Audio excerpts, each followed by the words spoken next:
یہ بات ہی آپ چھوڑ دیں کہ کوئی آپ کو کچھ کہے گا نہیں، یہ چھوڑ دیں۔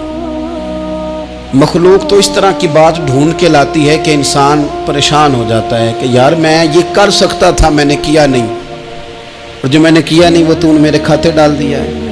دو لوگ بیٹھے تھے نا حرم مکہ میں، ایک صاحب کہہ رہے تھے کہ میرے اوپر وہ بدر میں جو قتل ہو گئے کفار، ان کا ذکر چل رہا تھا، تو دونوں گفتگو کر رہے تھے بدر میں ہمارے اتنے لوگ مسلمانوں نے مار دیے۔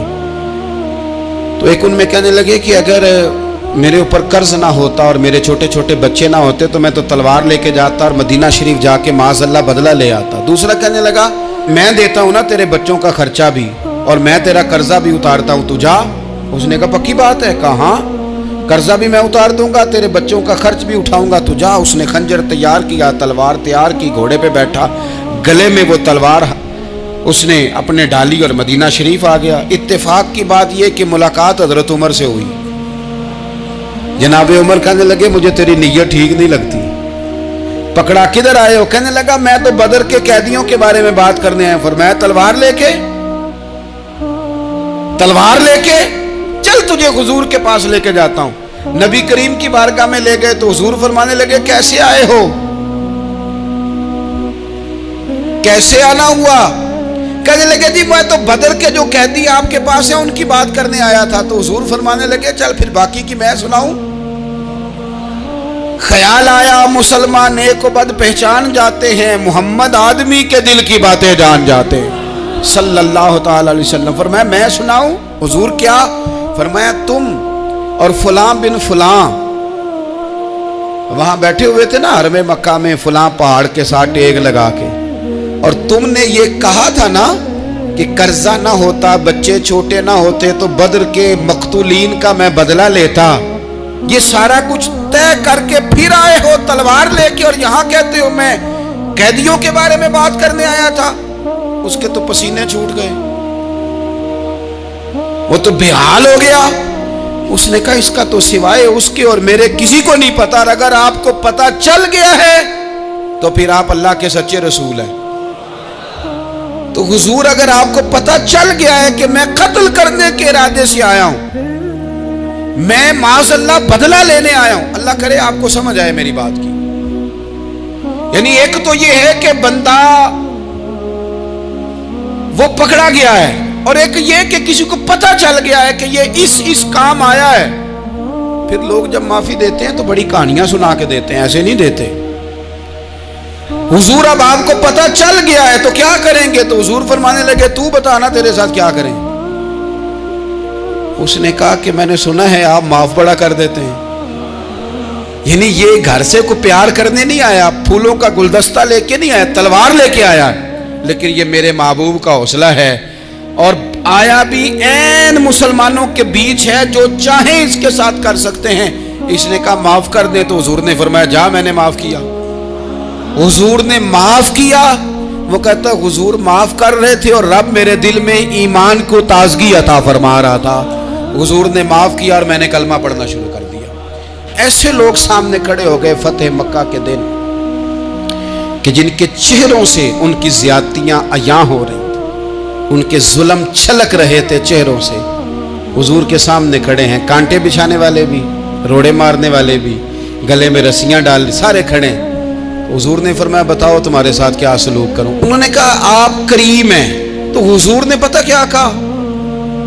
قرآن پاک میں ایک سورہ یوسف ہے، کچھ لوگوں کو لفظ یہ قصہ بھی بڑا برا لگتا ہے، تو اللہ فرماتے ہیں نحن نقص علیک احسن القصص، محبوب ہم آپ کو ایک سونا قصہ سنانے لگے۔